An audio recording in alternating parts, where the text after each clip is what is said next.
Welcome to Now What, where we remind you that even after the unexpected, you can find your way to a fulfilling life where your work and passion align. Usually, I feature someone inspiring about their story and how they've been navigating unplanned challenges and emerge with purpose and good energy. But today, I'm flipping the script where I've asked my friend, Shaun Derik, to be the co-host for me, or the host. Shaun, thank you for being here with me. I am trying to get my story out too as I try to, help my colleagues and friends in public Mm, health to tell their story. So that's thank right. you for doing this with me. It is my pleasure. For those just tuning in the first 13 seconds, we've been on the phone for 30 minutes. So we're just going to get this out. For all joining right now, I just want to thank you, Tiff, for asking me to do this. I know how challenging it is, how much friction and distance there is between the goals that we care about the most. So congratulations, and we're going to get started. Thank And we're you. not editing. Listen, from this moment on, we're not editing anything. Okay. All So right. get all your edits out. What you want to say they want to edit out? You want some curse words? No, What I you would want to like you to introduce yourself. say? Okay, I'm Shaun Derik, a speaker for the Dreamer. I am a nationally acclaimed speak. That sounds strange. I'm a speaker, You're like global viral now. content creator. Yeah, yeah. I I live in two countries, and Tiffany and I have been friends for a very long time. I'm a um, kids show host and a director. And my favorite thing to do is create stories. So I've got several viral series online. Yeah, but this ain't about me. Thank you, Don't try to Shaun. flip it around. This is about you. Uh-huh. I'm gonna jump right in. Okay. For those who really want to know, I'm not gonna ask you why you started this project, right? But I'm gonna ask you about the friction around this project, right? What took you so long to do it? Wow. I actually didn't know that this is what I was supposed to be doing. Hmm. I'm just figuring it out. I've been doing public health for the last 18 years, working with communities. I started working with youth advocates to get them trained on being leaders in their community. When I met you, you came into my Mm-hmm. life. And just recently, the public health community, my work has been under attack at a federal level. And it's made me really go deep to see what is it within public health that I've been called to do and is in alignment. And then Yeah. also, how can I make my days more blissful? Like, what do I really love to Mm. do? And is it something that I can integrate into my public health world? So I've been traveling for a long time. I travel for work. Um, in 2022, I took my first trip to Egypt. And just recently, I've been really called to take people with me when I go. And so now I'm, She's never invited me. She's never invited me. Was I one of the people? Did you get? Yeah, you didn't get one either. I actually I was don't going have. to Let invite me look at you. my email. I Was have gonna eat. something Nope, it's not my special. email. I don't even have Egypt in my email. I tried to You're do a little quick search you're just in coming. case You're you. coming. That's next. We had to get through this part first. But We you're joking coming about it. for I'm sure. just making it light. Yeah, Mhm. that's a bold move. That's a really bold move. You said something about your industry being under attack. Uh, I should say our industry. I Uh, work with the Department of Education and Student Assistance Services and mm. youth development. So I've been watching that too. I've been watching. Can you hear a little static? No, And so what's been inspiring for me to watch is that uh, you have this sort of life after work mm. modality now. That every time I talk to you, you have these leaps and bounds. I want to ask you this: when you first landed in Egypt, right? Mm. It was like the first sentence, the first thing that came to your mind. Like you're just like, you landed there. You now what? I landed there and Cleopatra's statue is there to greet me. And I was like, I think I'm supposed to be here. Like I felt like I was Mm, supposed to be right where I was. And mm, so that was like alignment for me. yeah, And it's like since then it's like I need everything. I want everything to be in alignment because it feels like I can do anything now that I've, yeah. had that experience.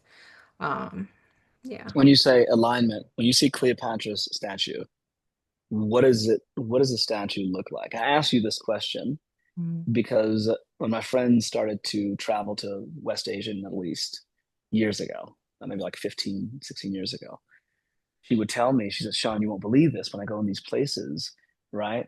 The pictures of Jesus are brown and black. I'm like, what do you mean? Like what does it mean? And I hadn't heard about, at the time, I hadn't heard about the Ethiopian church. mm, I'd known about history, right? About how, uh, about early in the dispensations, how the churches were formed. I hadn't heard about a bit of the whitewashing having to do with just leadership altogether. And then I remember growing up watching anything that had to do with Egypt. Um, well, the first film I watched was, I think it was Ten Commandments.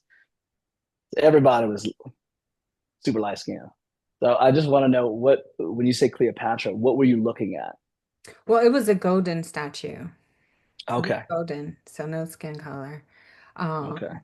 but it made me feel like since I was a little girl, I Mm-hmm. collected ancient Egyptian things, Cleopatra, Mm-hmm. Nefertiti, and Mm-hmm. it was like a full circle moment where I was like with my inner child being able to be like, we made it. And like I felt that. Oh, Like that's I good. had little Tiffany with me. And it's like we couldn't imagine doing this, right? Like being on a camel with a pyramid. And so it was like a You I didn't know that was fulfilling. behind you the whole time. Yeah, it's behind me the whole time. Get out. Yeah. That's beautiful. So tell me about the picture behind you. Is that your first trip? It was my first trip in 2022. And Okay. I traveled by myself to meet a Mm. group of women I had never met before. So we were able to travel together in Egypt. Yeah. It really felt like a solo trip. And so the trips I want to put together for others, I actually recommend people kind of traveling without people they know. Like I'm Mm. offering to group people together just based on, their profile, what they tell me. Because I feel like when you go away, you get to kind of practice a new identity. You kind of Yeah. can step out of normal everyday life and be who Mm. you truly want to be and kind of start remembering, oh, like I did. Oh, I remember collecting all this stuff from ancient Egypt. I forgot though. Mm. It was in a box in the attic. Mm. And so this was my first solo trip and it was life-changing. There's a clear before Egypt and an after Egypt for me. You got to tell me. One of my friends, Tara Reed, she says that 'cause she's moved from tech to fashion, and the reason why she loves fashion so much is that when you get inside of an outfit, and like it's you don't look at an outfit and say I can see myself in it. You enter an outfit, right, and it can take you someplace, right. So instead of saying this is my style, just say I don't have a style. I'm going to jump in this outfit, right, as if it's a vehicle that can take me someplace. And Mm-hmm. so when people travel outside of their country, right, as opposed to, I don't know if that's for me, how would you say, what would you suggest knowing that it's changed you that much?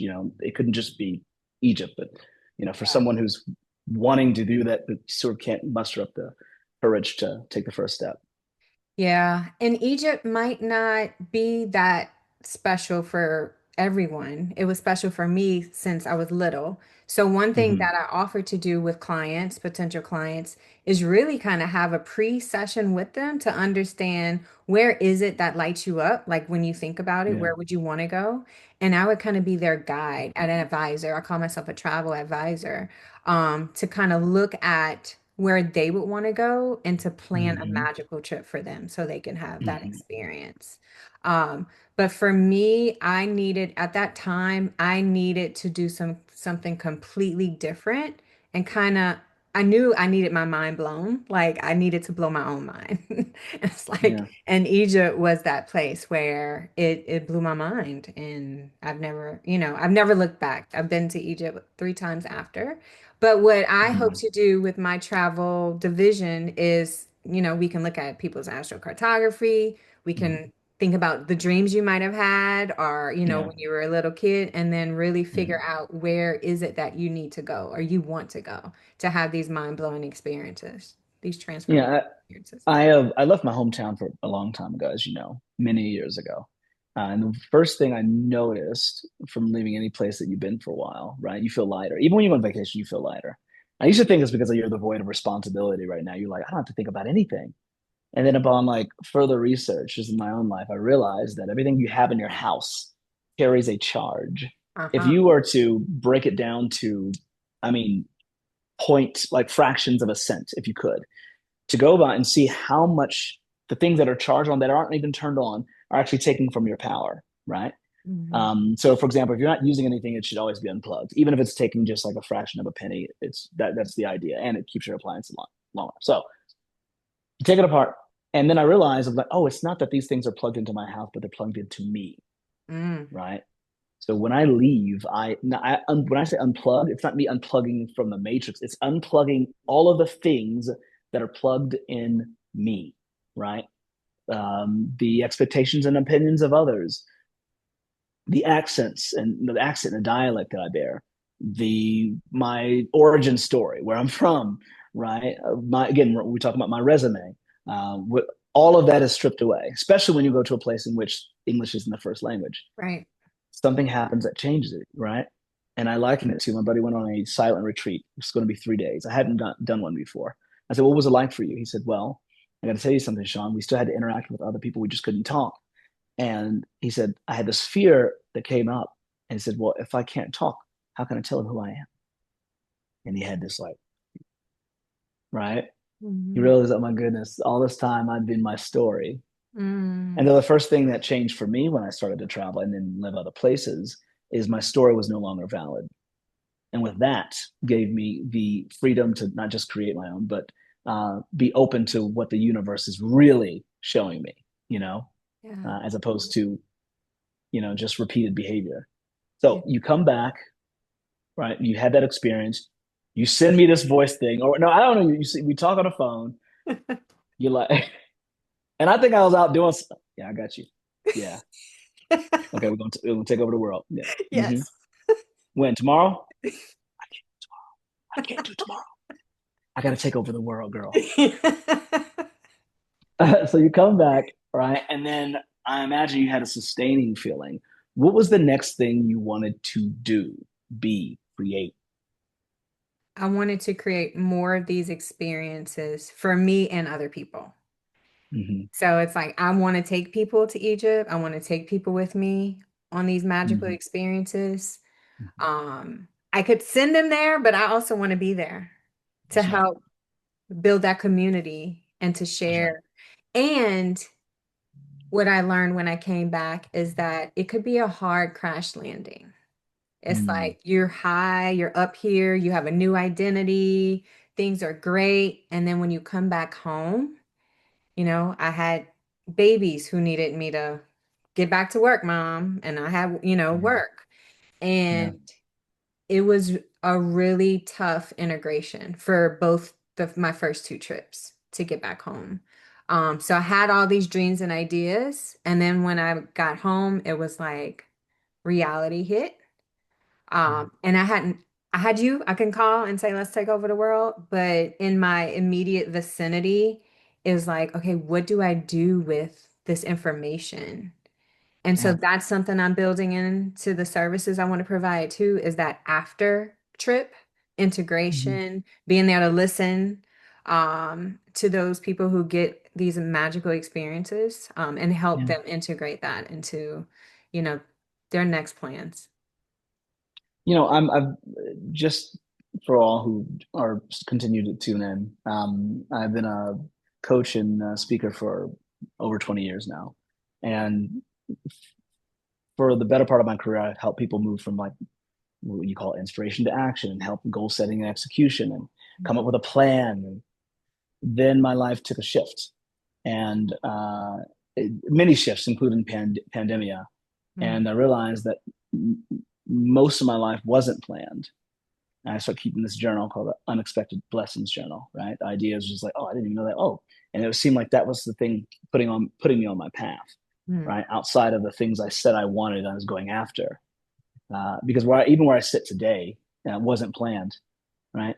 So how would you give someone listening some advice on how to be put on their path, knowing that we're in a grand shift? This is like one of the greatest reformations that we've all experienced as humans. I don't know when this person who's listening will watch this.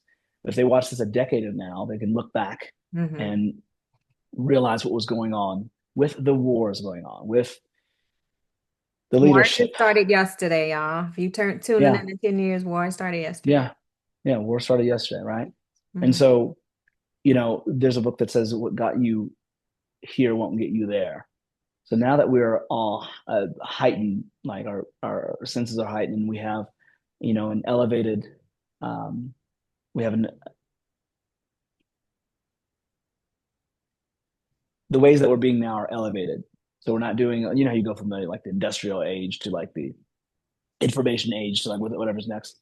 I'm saying instead of going chasing hard goals, what would you say? How do you get yourself in alignment like you did, right? Where you literally someone was, I'm just trying to find, and it's literally exactly what you wanted, right? You didn't ask for the day, I want to go to Egypt today. What was it for you that got you in that much of alignment that you're now devoting a large portion of your life to making sure that people get there and experience what you've experienced? Yeah. For me, it was a lot of healing work.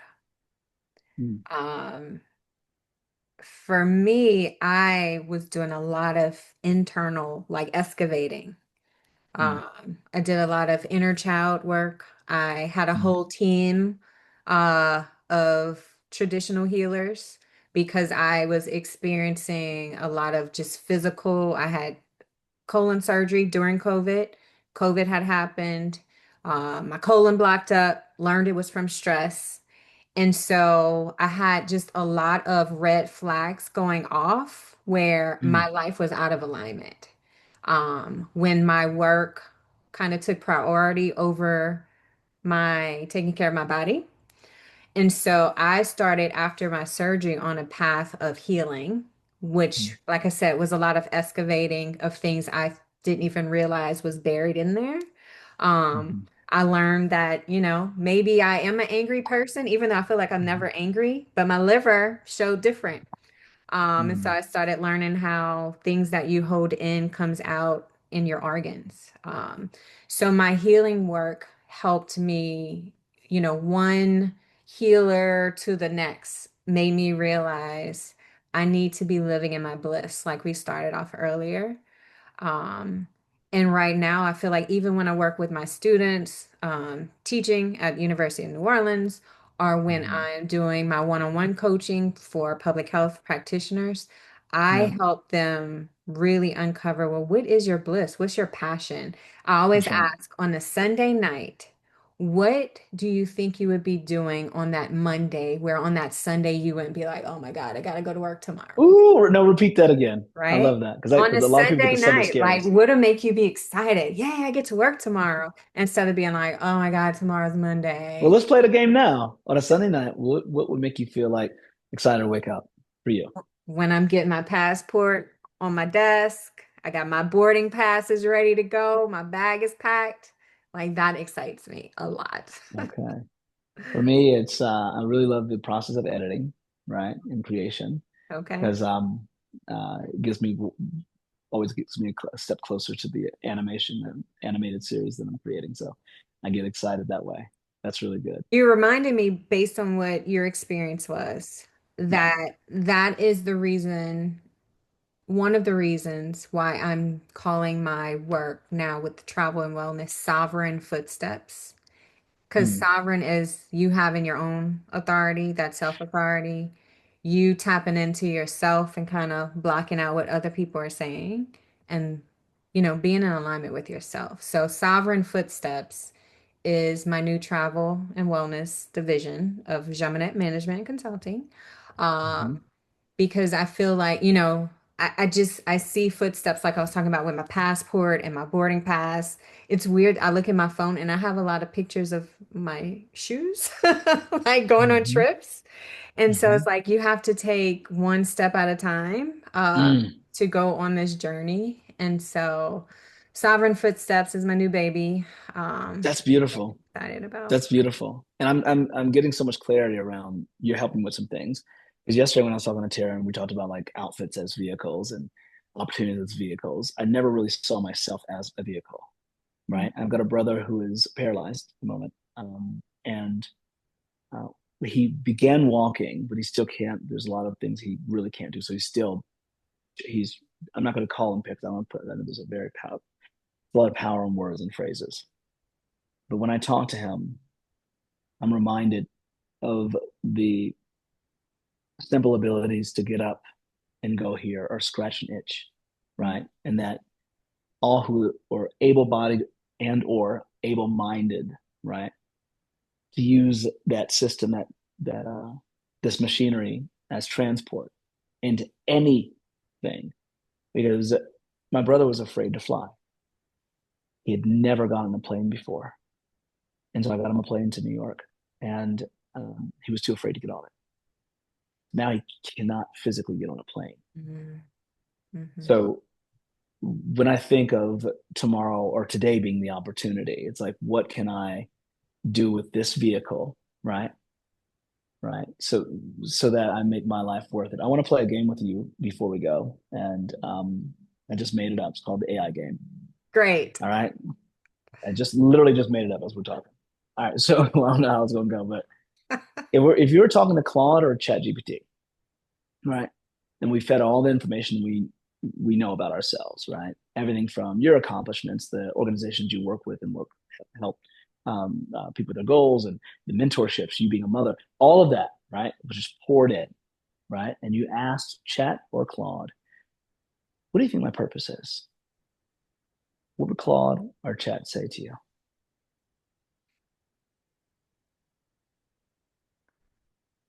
They would say that my purpose is to be a lighthouse, Mm, um, and to share light so people can see their way mm. if they need, and also to kind of be like a guiding light to give people an example um, of how to live. That's your purpose. You think so? Guiding light. Are you confirming? Yeah. I'm asking and telling. Yeah, That's your I purpose. think so. Yes. Mine. Oh, I thought it was this Yeah, gonna be what's a yours? dual interview. I'm sorry. Sean, what Yeah, is when yours? she asked me to interview, she meant it. She like, I'm not even gonna ask you how your day is. How about that? Just so y'all know, when we get on the phone, we just laugh. This is one of the most rewarding friendships that I have. Oh, So I love you and thank you. Sean, I love you too. What would Claude or Chat say my purpose was? Hmm. You know, I would say in this phase in my life, now that I'm not going after dreams anymore, I'm trying to figure out like what collectively, like what my thing was here. But asked that way, I would tell myself instead of following my dreams to follow my theme. And my theme is truth telling, right? And I do it through art. So Nina Simone, Paul Robeson once said that artists are the gatekeepers of the truth. That you can look back at any point in history, and if you look at art, it gives an accurate um, depiction of what's going on, right? Whether it's a painting, a song, movement, article of clothing, that was inspired directly from the time.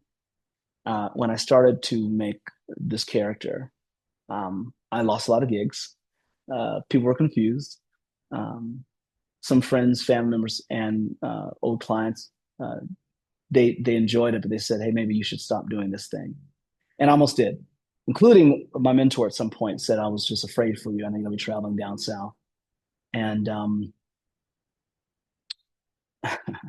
I think of Nipsey Hussle that says, he says, stay dangerous. I think of Nina Simone, who reminds us how dangerous art is. I'm reminded of Toni Morrison, who says that the reason why art is so dangerous with powers that be is because everybody knows that it's telling the truth.